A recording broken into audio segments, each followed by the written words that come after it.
back here on the hemlock job. A different team of horses today. You've seen these boys before. You've seen them horse pulling and you've seen them logging. I don't know if they've ever logged together, but today we have, get up front and I'll tell you. Hiya!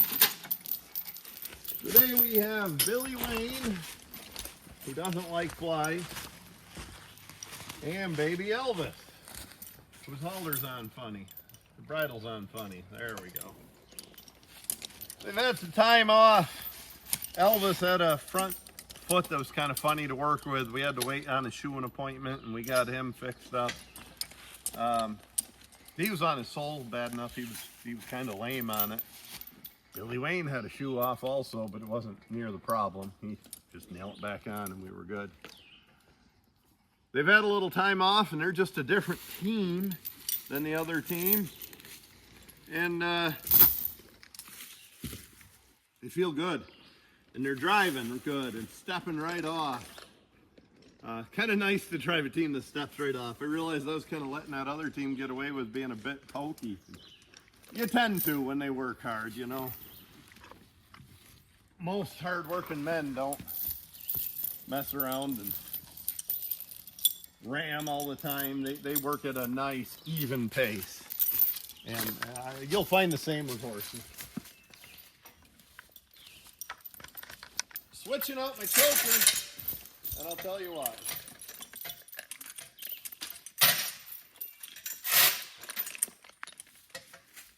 Oh, son.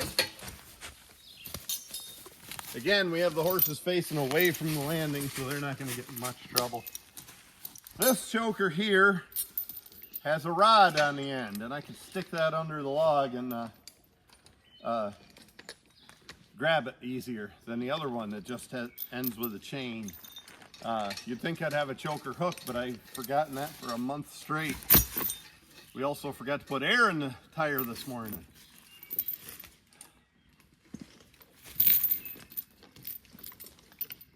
So, guess what? The rod didn't do the trick either. So now we'll peavy.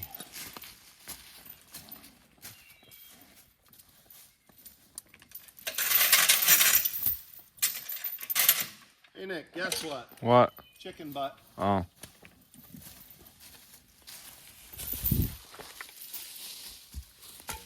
First thing I do is I look at that 25-foot log and I see which way it'll roll easier.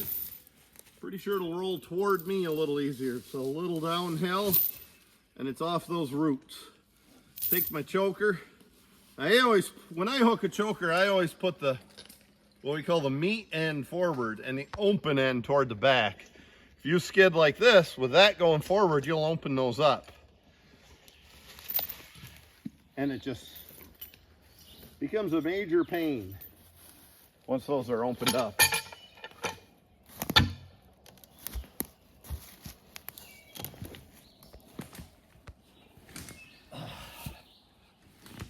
A great way to start our triumphant return from the woods, Nick. There we go.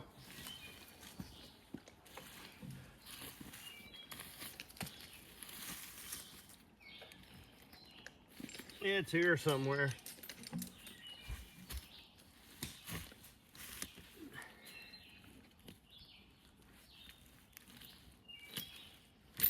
Oop, there it is. Now, this is really hard to pull. Here's the trick I do. Nick taught me this. He figured this out.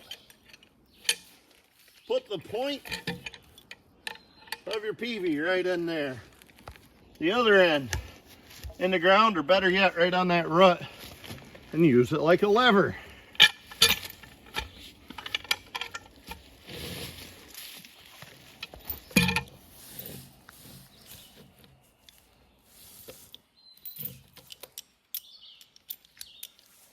Now the reason I put the choker on like I did,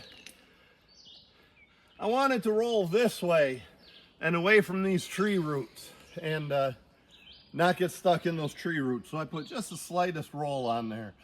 If I hooked the choker over here, it would roll into those tree roots and be hard to hook. your candle. Because I'm too hot to handle now. This team is, we'll see how they handle.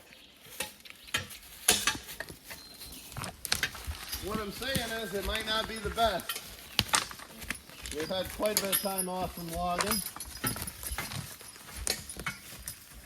Ooh. Back.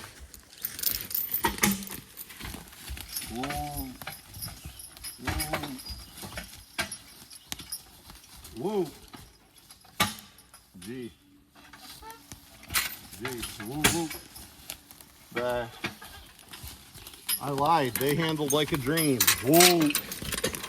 Almost better than the other team. Whoa. Whoa. Got us hooked? Yeah. Gonna pull ahead, get this log out of here, then we're gonna get it lifted, and so it skids easier toward the landing.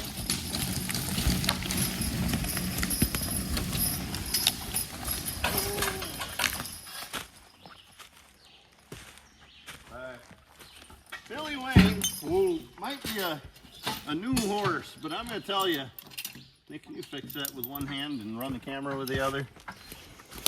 That's what happens when you use when your chokers either get old or you use them the wrong way. It opens up and that's what happens. Carry the saw.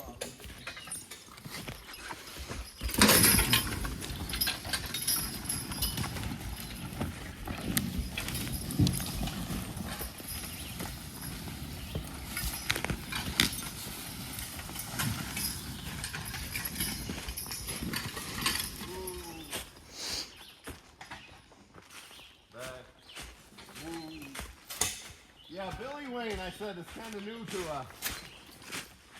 The damn thing has done everything we asked. I mean, in the woods, at a horse pull, you know, barn manners. He's learned some stuff, and it sure didn't take long, and he's retained it. I like that horse. All right, we have her lifted. Put the saw up here, Nick. First hitch of the day and first hitch in a while for this team. We'll get ahead of us and watch her skid ways. Yep. Ooh.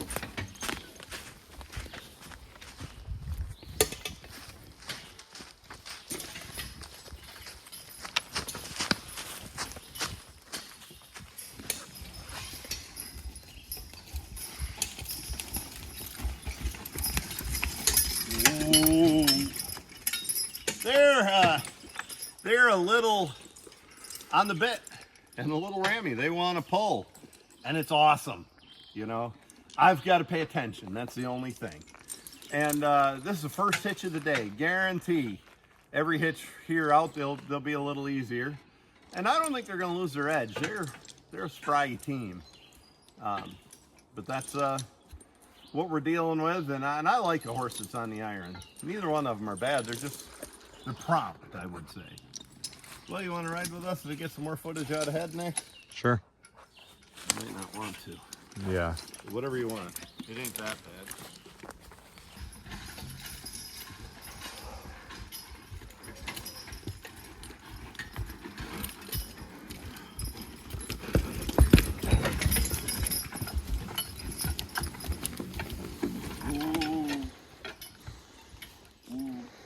So here's about the biggest reason we're working this team. Well, there's a couple. One, Jimmy lost a shoe.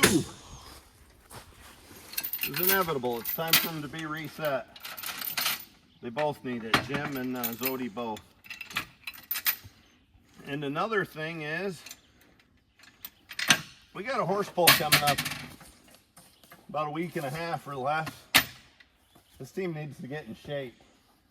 I'm afraid they're not going to make weight. We might have to be strategic about where we pull and what the weight classes are. Nobody told me I had a line dragon. I'd yell at you for that. Yeah.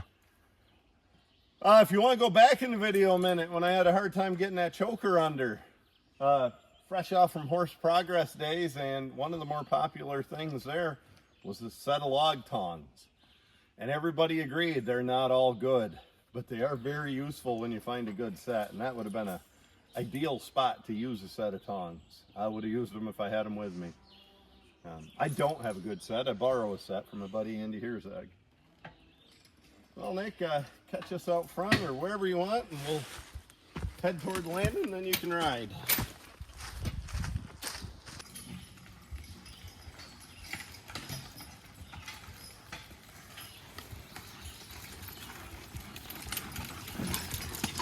Stop or you can hop on. Show us how it's done. Yeah, you could be a stuntman in a Hollywood movie, man.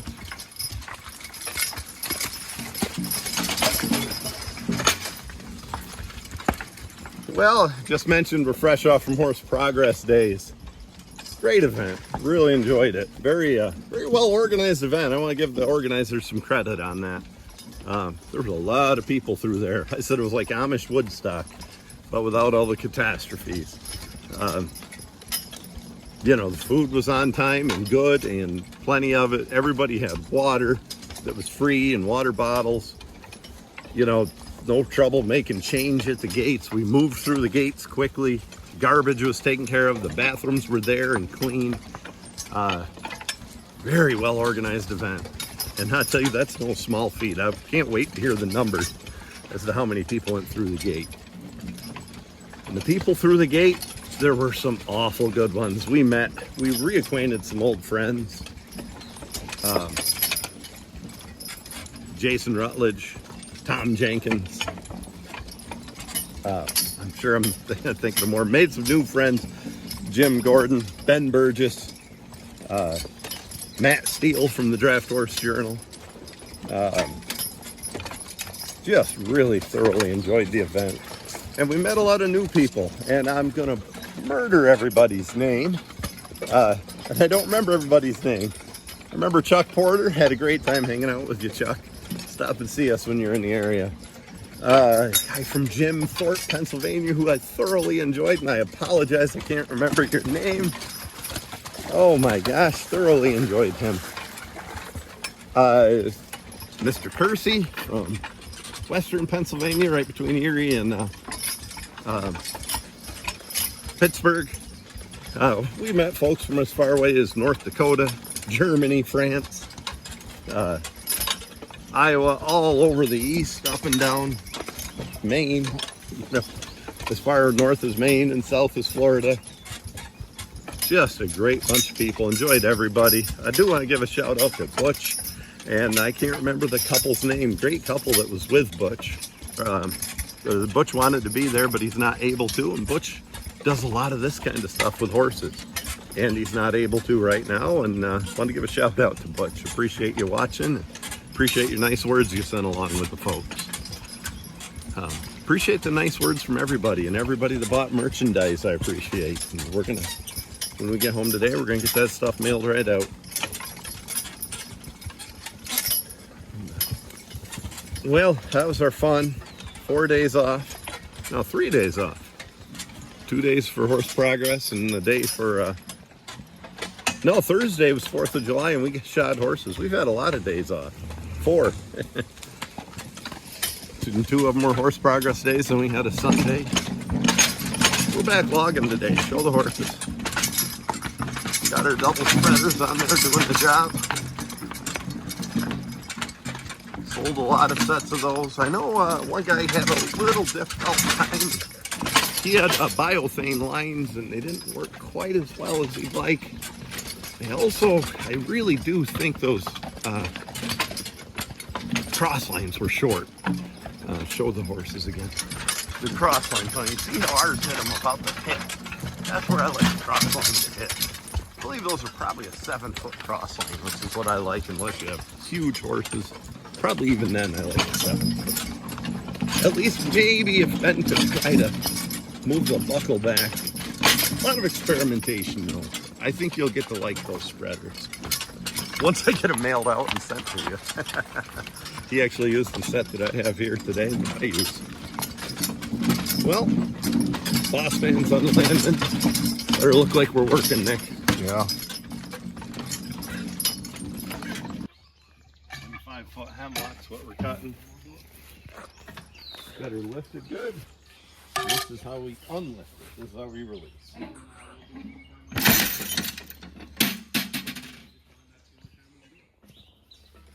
I kind of think the one thing all the horse loggers I met, and ox loggers, mule men, all the guys have been doing this a while, tend to agree that what they're looking for in a cart and a setup is simple. Not a lot of moving parts. More moving parts, more things go wrong.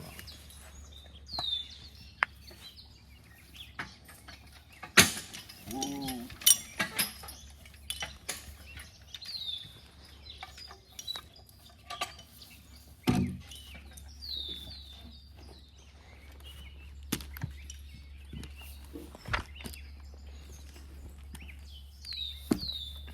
Hold on.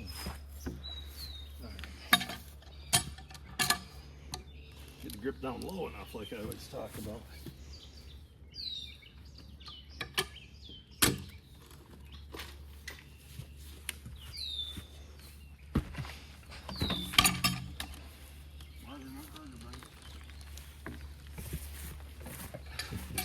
Use the blade, huh?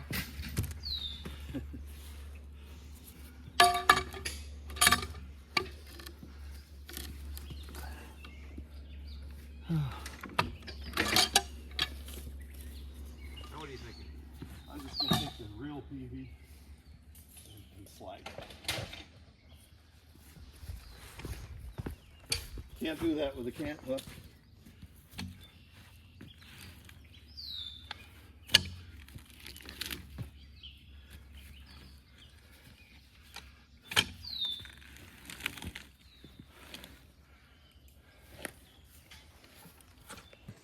Here's your tip of the day. If you have to do some chainsaw work, unhook your team from the log so you're not there running a chainsaw while the team's hooked on and can get you in an accident. Brian, would you like me to roll that?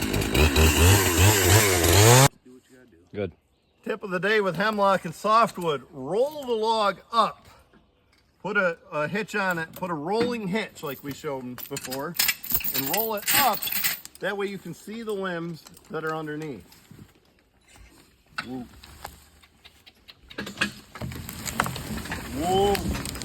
Now, see how that brought a bunch of fresh limbs up that we couldn't see before. Again, back to the other tip, unhitch your choker. That way if the team starts or swishes flies, Brian doesn't get hurt while he's running. Headed out through the woods with Billy Wayne and Elvis. Got a 25-foot hemlock. Yeah. I wasn't watching where I was going and scared myself. Point is, look out ahead of us and look at this ground we're on. And you hear it in my voice as I'm being tossed around a little bit here. We're on uneven ground. And the horses have to think about where to place every step. And it really gets the team handy with their feet. If you ever took somebody who's never been in the woods and took them hiking. I'll give you a good example of that. When I was in high school, I was a distance runner, if you can believe that, looking at my pot belly now. And I was better at cross-country running than I was track, even if some of them were the same distances. And the reason was, I was a logger, I was a farm boy. I was used to going through rough terrain. And there were a lot of kids that were the opposite. And some kids excelled at both, of course.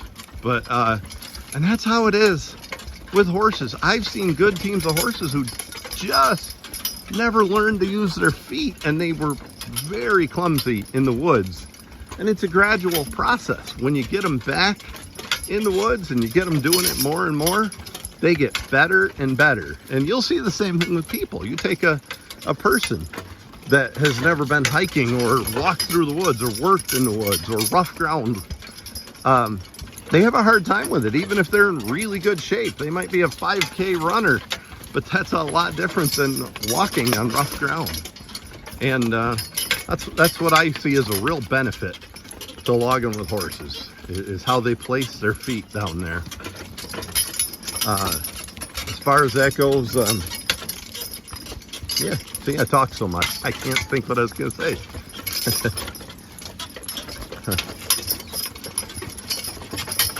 we'll just watch and enjoy this team. Let me try to, there we go, zoom out a little. Trying to drive with one hand and be cameraman with the other.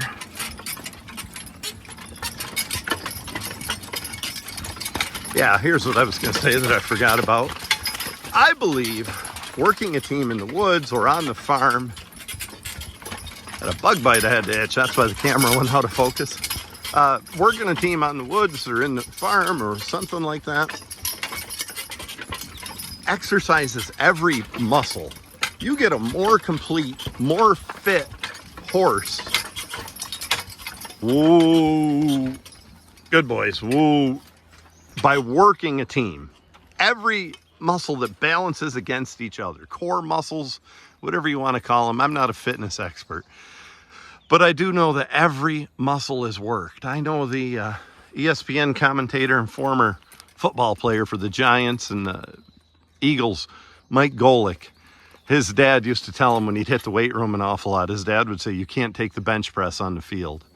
And there's some truth in that. You know, you might have a stud of a horse, maybe not literally a stud, but a horse that's an absolute hero in the hitch ring or even on the front of a pulling sled. They might not be the right horse for the woods. And sometimes that's a matter of every muscle being balanced and every muscle being hard and strong. And that's what you get. If we hooked to a mower and mowed this field, we'd get that. If we're hooked to these logs going through the woods, we get that. I just think it makes an all-around healthier horse. Just kind of believe that about people too. Somebody that physically works hard and accomplishes something, not only has a peace of mind for the person and the horses that work hard and accomplish something, I really believe there's a peace of mind. They feel like they're a part of this. And the people, we definitely do. But not only that, but I think it's a healthier workout than a gym workout, especially when you start specifically targeting an area. Maybe you want big biceps or big chest muscles or something, or only cardio, you know. But when you actually work, it kind of balances everything. And so just preaching the benefits here of, hey, of working a team in the woods. Good start. Pretty good team of horses here. I'm pretty happy with them. They're they're not in the shape the other team is, but that's why they're here, to get in better shape. I think the best part of this YouTube channel is meeting all the people, meeting the viewers. I enjoy that thoroughly. Last spring at an auction, I met Fred Kolowski from Vermont. Great man. Well, from what I know, he could be a serial killer for all I know. Seemed like a great man. And from what I watch on Facebook and such, he is a great man, and I'm sure of it. And they bought a horse for my buddy Tony Solomon, or Michaela Solomon, actually, Champ. And I just see on Facebook this morning that they did some winning with him and did a great job. Pleased with Champ. And Fred, I want to congratulate you on Champ. I guess what got me thinking is Champ just turned 7. Elvis will turn 7 later this year. And I think Billy Wayne's right around the same age. We don't know for sure. But anyway, congratulations, Fred Kolowski with Champ.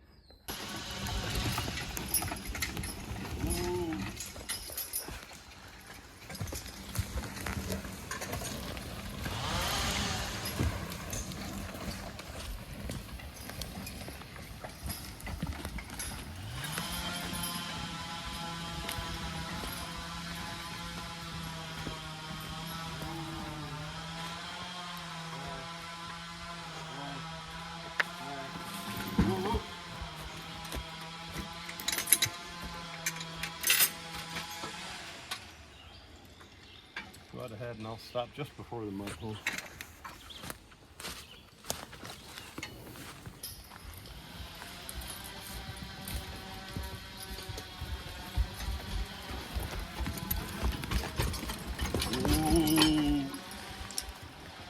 Nick, do you know what the best ability in a horse is? What? Availability. I was thinking, you know, I'm not always the biggest Suffolk guy. I really like a good Suffolk. But I'm a Belgian guy at heart, you know, and I like a good Percheron too, and other breeds. But Suffolks are known to have good feet. I'm not vastly familiar with Suffolks. I know Mark Cohen had a nice team with good feet. Andy Herzog's Dink horse had tremendous good feet. I just saw three, actually maybe I saw 5 Suffolks at Horse Progress Days. All had good feet. I love Elvis, the bay. Every year Elvis misses some time logging, maybe even pulling due to his feet. You know, he's got tiny little feet and not a lot to nail a shoe to. And if he's not shod, you don't want to work him in the woods at all or anywhere. He'll wear it out. So with that in mind, maybe I ought to think about the virtues of a Suffolk a little bit more, or the virtues of a good-footed horse like Billy Wayne, or actually any of the rest of ours. Elvis's mom's got good feet. But yeah, bear that in mind. The best ability in a horse is availability. It doesn't matter if he'll move 4,400 pounds on the truck. If he ain't available to work or pull, what the hell good is he? Got a couple of logs on here. 16-foot hemlock and a 10-foot hemlock. They are hooked less than ideal to the cart. It's about all we could really get done. So we'll go with it. Yeah. The 10-footer's not lifted much, but because of the high hitch point, that will come up, so that shouldn't dig into the ground and cause us to dig little furrows everywhere we skip. Good news is on Elvis's availability, he's back available, and he's a stout, good boy. And Billy Wayne's doing every damn thing we ask of him ever since we bought him. Well, we're going to get him paid for someday, Laurie. Got some stuff for you. We'll get trading here soon. Well, Nick, we'll keep on trucking. We have a decent 16-foot hemlock on here. We also have a 25-footer in that tree. Pretty good size, decent log. I pulled with the 2 choker setup, or the cradle hitch. Pulling from down here, 9 o'clock at 3 o'clock, like I always say. When they pull ahead, you'll notice how that lifts even higher than it's lifted now. But what I really wanted to show you is when a team starts on a log cart, for the most part, they'll move ahead 6-8 inches or more before the log starts to move. The slack will come out of that chain and everything will lift before the log moves. And it's not a dead set, and your teams feel it moving, and it gives them a chance to pull, especially a young horse. There is a situation, and when we get back in the woods, we'll illustrate where that is. And I've tried to figure out for years why that's true. This particular situation starts really hard, and it doesn't look like it should. And Jason Rutledge explained that at Horse Progress Days, and it's right here what I'm showing. In almost every logging situation with a cart, your team starts and the cart moves forward, and then the log starts to go. They feel a little give. I'm here alone, but we're going to give that a try. Elvis, try to get him moving his head right. Elvis, you're not supposed to have their head in the middle. Whoa. Whoa. So here's my whoa. For a damn runaway, I think I better grab the lines. I was getting a little ahead of myself. No harm, no foul, but this team's just not ready for that kind of stuff. But I'm here alone, and I did want to show you, and we will go back and replay it in slow motion. I did want to show you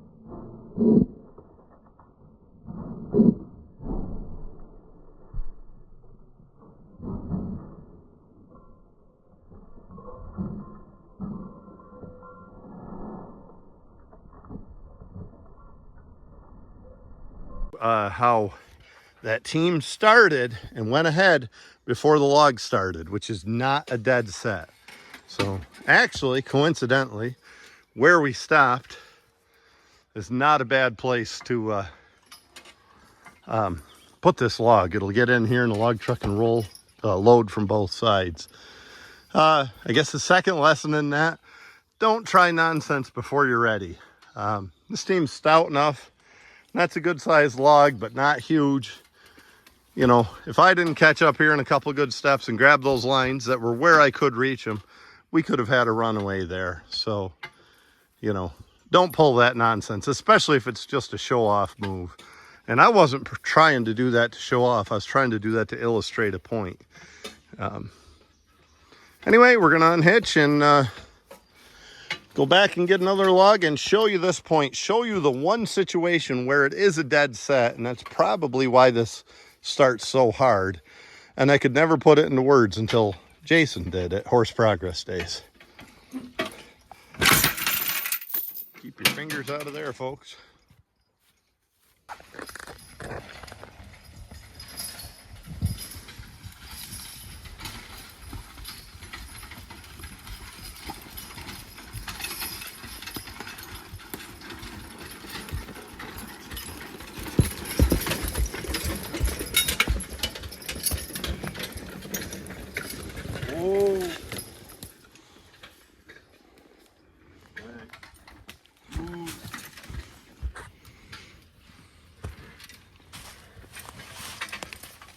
It's a good spot for us to get some lift. What you may have noticed getting logs is when you do when you hit a spot like this, where the middle of the log is what's hung up. That starts hard. Now we talked about how the cart moves a foot or so before the log moves. It gives the horses a little give. They can feel it moving. Well, I could never figure out why this starts and pulls so hard. And then when Jason said that at Progress Days, I got you. When Jason said that at Progress Days over the weekend, it dawned on me. That's why this pulls hard. There's no give. We'll show you on the next hump up here, the next mound. The cart does not move when the log does on this type of situation.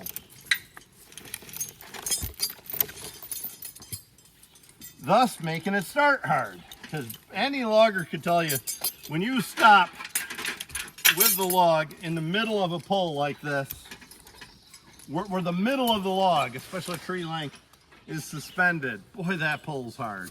And I believe that's the reason why. Tell you what. Easy. Whoa. Anybody logged with a skidder? Whoa.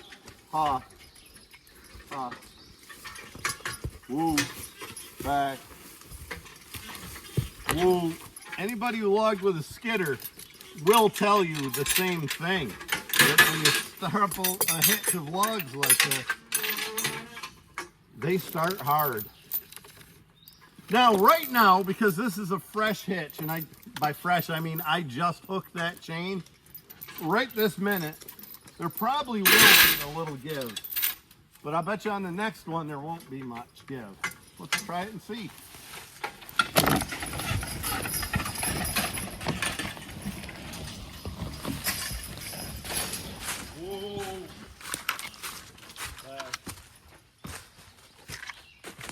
You know what's going to happen next, Zach? What? These logs are going to make a liar of me.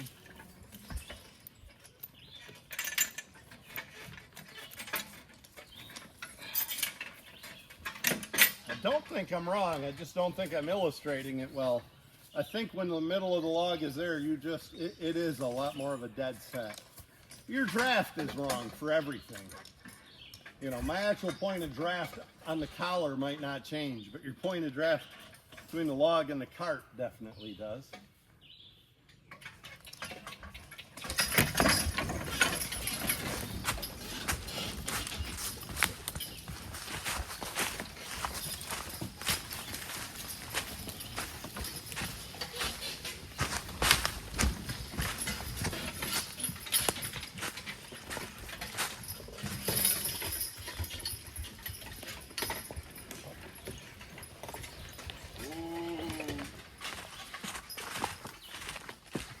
we dragged that through the mud. Actually, truth of the matter is, we didn't drag this through a lot of mud.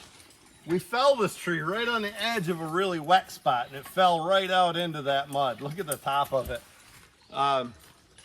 Yeah, Nick's boots show. From going out in there to cut this and hook chokers and stuff, it was just damn muddy. What we had to do is park the horses up on dry ground and run a couple long chains back and pull it out. They did make a pretty decent pull on that to get it here. I say, Nick, shall we put some timber on the landing? Sure. Make the world go round.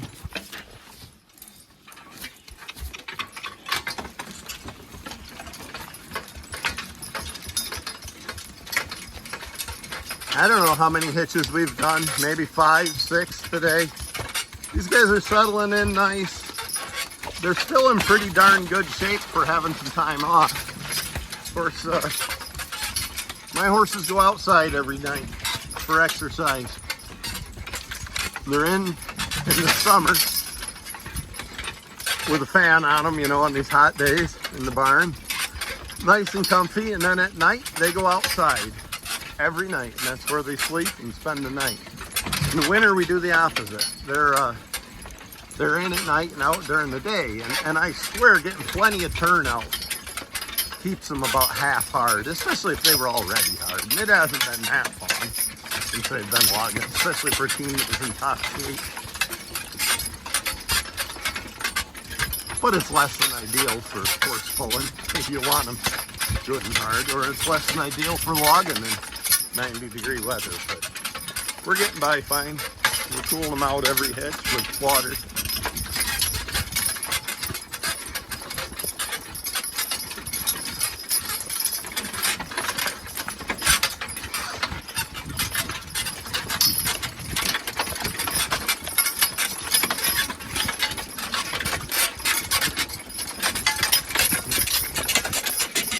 Earlier in the day, we showed a short about hooking your choker on a roll when you're logging hemlock or larch, a lot of these conifers, and roll your log up so you can see the branches that are on the bottom and get them trimmed well. If you look here, this is what happens. Come on, Nick. This is what happens when you don't. You get logs and you drive them through the mud. Now the reason we didn't do that, this was in an absolute swamp. Swamp music, swamp, swamp, swamp music. Down, down, and down. So, this chain is just about whooped if you zoom right in. There ain't much left. It's probably dull to start with, so it isn't gonna break my heart to cut through a little dirt here.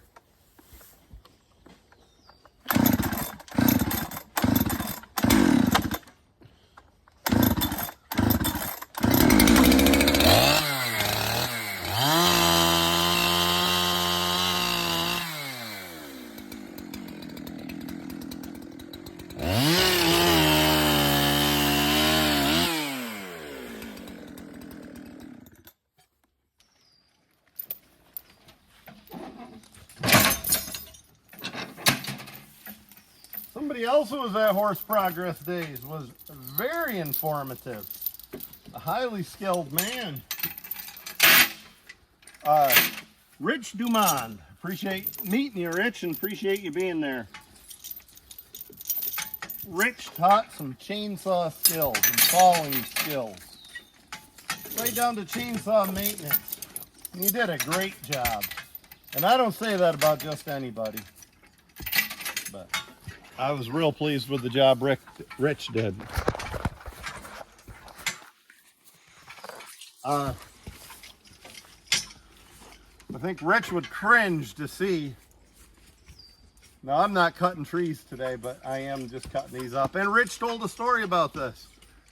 Rich would cringe to see that I'm not wearing chaps, and even my hat with the shield and earmuffs.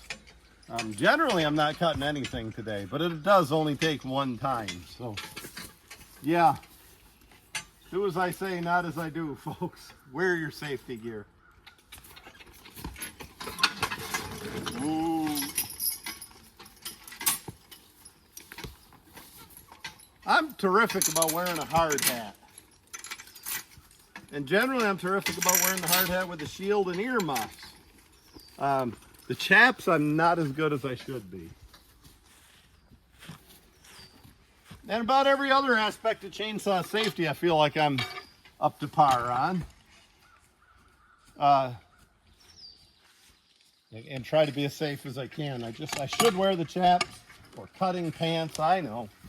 And I don't. So, someday, you guys will get to laugh at me. Or you'll wonder why the videos aren't out. It's because Brant cut his leg with a chainsaw. Not wearing his chaps.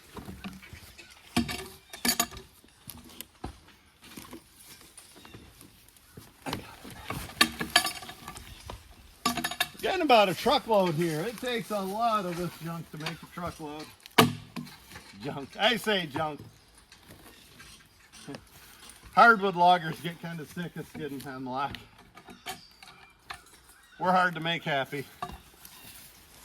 And the horses are doing a good job for us. Little BW. Billy Wayne and Elvis. Billy Wayne looks like he's a monster of a horse. He's really not. He's the same height, or the same horse as Ugly Jim. This is Jim's harness with almost no adjustments made. This is collar and pad, Hanes. Of course, we had to let the bridle out a little. A little. He's got a long head. He's got a long neck. He's also had a wind surgery. That might not just be a coincidence.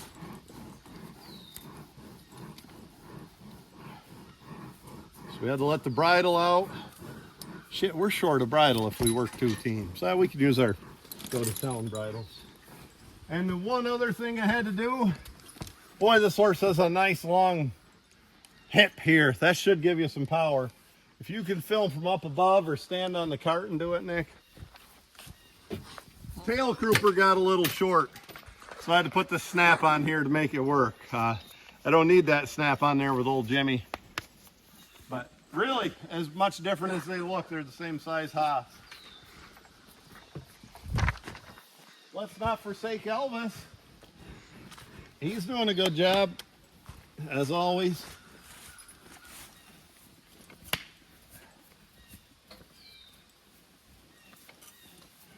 Flies bother some horses more than others. Nick, why don't you bring them on down? We'll try to give them a drink. Okay.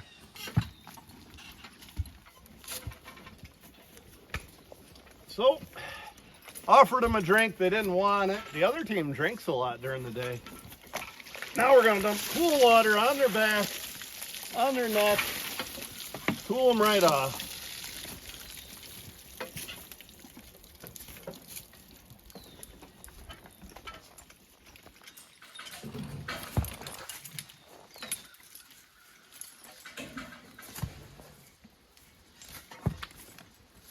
Same thing on thing number 2.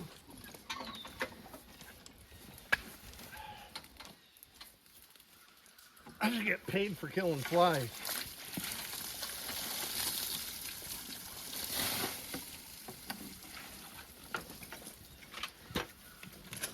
Yes, I'm big on cooling them out with water. We've worked on jobs where we had a hose right available to us, and yeah, we get out here and cool them right off nicely that way. But, or creek is great. I don't have that available on this job. We do carry cool water. I had a Klaus, and I appreciate you, Klaus. You comment on every video of mine very intelligently. I'm going to disagree with you on a point. That you shouldn't pour water from the top down. And I will say, maybe it's not ideal. Maybe we should get the feet and legs first and then go up. It's all I have available, and it's better than nothing. Also, I've done this for 25 years. I got pictures going way back to Elvis's old granddad. Never have had an issue with it. Never have had them shocked or cold or founder or colic or anything. I've only had good results. And vet that I have gotten to know, and sometimes I reference stuff for this YouTube channel by them, and I listen to their podcast. It's straight from the horse doctor's mouth, and she's always recommending cold water, and the main key is volumes, and leave it right on them. She says don't worry about sweat scraping it off, leave it right on them. It has the same effect as sweating, but volume is better than anything. Lots of cold water will cool them out. My only issue, like Klaus said, sometimes you, by doing it top down, you'll trap the hot water. I don't quite see that. And even if this water is hot to the touch after it's on, it's still doing its job the same as sweat does. But I don't quite see that, and by that logic, I'd worry about turning a horse out in the rain. And but I don't know. I really appreciate the comment, and I appreciate making us think about things. That's something that Horse Progress Days did. Made us think.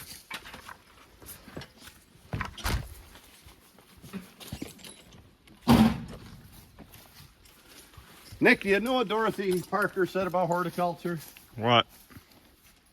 They asked her to use the word horticulture in a sentence.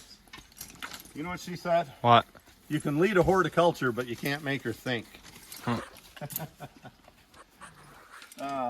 I heard that one too up to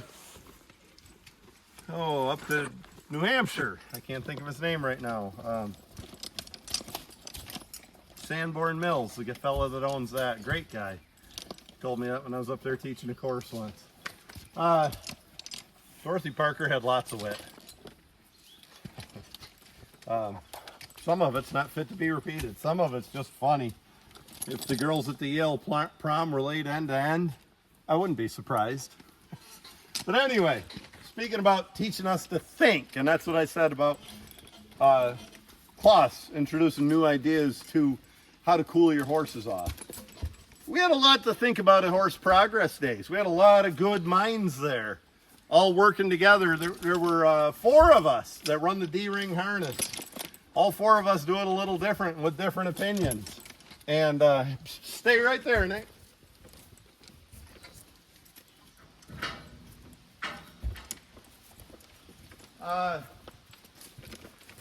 One thing I've harped on for years, you want 22 inches on this front tug. That is what I have from here to the ring. Jim Gordon, Farming with Jim, said that's not necessary. Some of his are much longer. And I measured my other horse there, Zodiac. His harness is longer. I do like, for most horses, 22 inches. But then we talked about the width of these yokes. I had yokes that were too narrow. These are 24 inches. And I find them to be pretty nice. They do stick out a little wide, and I do run into a tree here and there with them. And it's a lot of concussion when you do. You got to pay a little more attention as a driver. But Elvis, and here it is, gets a sore here. Not a sore. He loses some hair there. I actually have had him get a sore there. And I went to these wider yokes, and they work better. Jim Gordon's point is you can go too wide. And the harm is you're inefficient, is what Jim says, and I think we should listen to Jim. The results speak for themselves.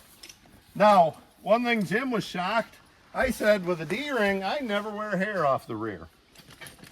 Summer, winter, and he does. I almost never see, I think we did wear a little off Elvis last year. It's a little more visible with him being bay, and the black shows up under a little more.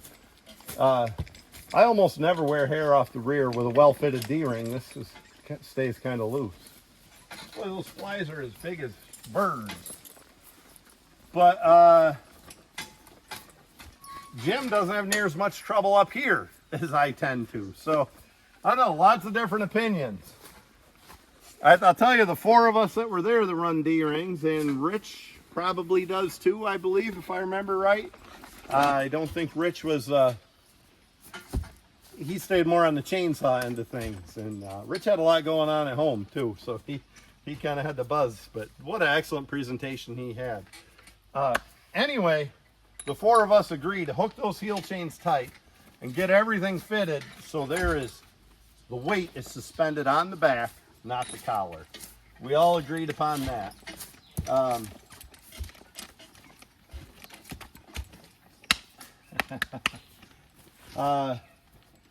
Other than that, there wasn't a lot we agreed on. Generally, we want a nice line of draft, and we'll adjust it with this. Elvis isn't too far out of shape next if I'm bringing that belly band up one more. Maybe it'll do a good job horse pulling. I do run my eveners plenty wide. I like these pulling eveners. I believe they're 40 inches. That's plenty wide, and you do hit the odd tree here and there. Shit, they're 46 between horses, and I could narrow them up. Quit it, boys. I could narrow them up to 42, and maybe I should. And my single trees are plenty wide. You know, they're a pulling single tree, and they're heavyweight single trees. They're 34-inch single trees. That's plenty wide. I could easily drop 2 inches.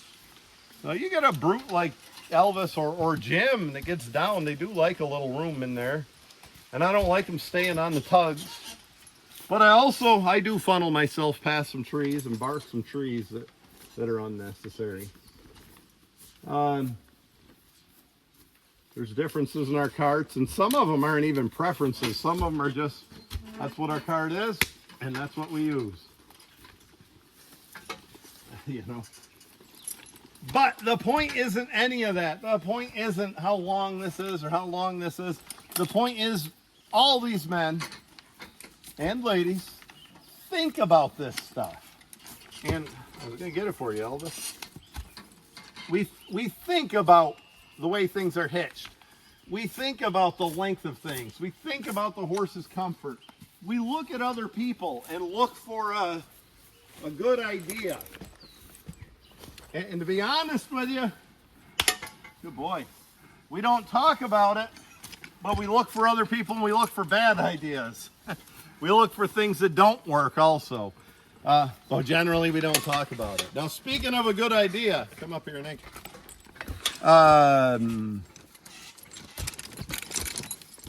Ben Burgess has a plug that plugs right in the end of the neck yoke, right in the end of the tongue. The neck yoke does. And if Ben doesn't mind, I'm going to patch a picture right in here. And he doesn't have any ring or anything on here. His neck yoke plugs right into there. So let's just say this is his neck yoke. No, let's just say it's his neck yoke. Oh. Say it's his neck yoke. That's his neck yoke. Yeah, good job, Nick. So this is his neck yoke, and it plugs in there, and it rotates like this. He even puts a little grease on there to help it rotate. I believe he has a little of this built in also, so one horse can get ahead of the other. Certainly has that with these yokes. Terrific idea, and that's a Les Barton idea. We all have learned a lot from Les Barton. Les has been gone 10 or 12 years now, but he sure left an impact. So, thinking about everything, that's what I recommend. Jake Sherlock is about a year into horses. You'll see Jake on some of our videos. He goes to some of the pulls, helps us in the woods, part of the Collins Draft Horse Club, great guy. And Jake likes to say he wants to know the reason behind why somebody does something. And that's who he learns from. And if somebody says, it's just what we always did, Jake's done. He wants to know that why they always did it that way and why this works over that or something. And I like that, and I recommend that. Jake is looking to learn from thinking men, you know, thinking teamsters. And that's what I'd recommend to anybody learning. Learn from somebody who thinks about it and does things for a reason and is always looking for a better way. Well, I suppose, Nick, these logs aren't going to skid themselves, are they? Maybe it'll come up a big rain and it'll flood them out here. Yeah. Telling stories is part of our culture out here in the country. Kind of a way of life. One time I'm sitting at a bar with a buddy of mine, quite a bit older than me, and we're having a good old time and pounding a few back, and he says, you know, I lost my first wife up there on the farm. I said, I know, I heard about that. Sorry to hear it. He says, you know what happened? She's kind of a hippie type back there in the early 70s, and she was out back and she was eating mushrooms. She was getting mushrooms, and she ate some poison mushrooms and died. And I said, geez, I'm sorry to hear that. He said, tell you what, I went a couple years and I got lonely. I remarried, and my second wife died. I said, I didn't know that. He said, yeah. He said, she was out back, and I'll be damned, but she was eating poison mushrooms and died. And I get a little skeptical now, and I'm like, really? And he says, yeah. And then about 10 years ago, I had a third wife that died. I said, well, let me guess, poison mushrooms? He said, no, fractured skull. She wouldn't eat the damn things.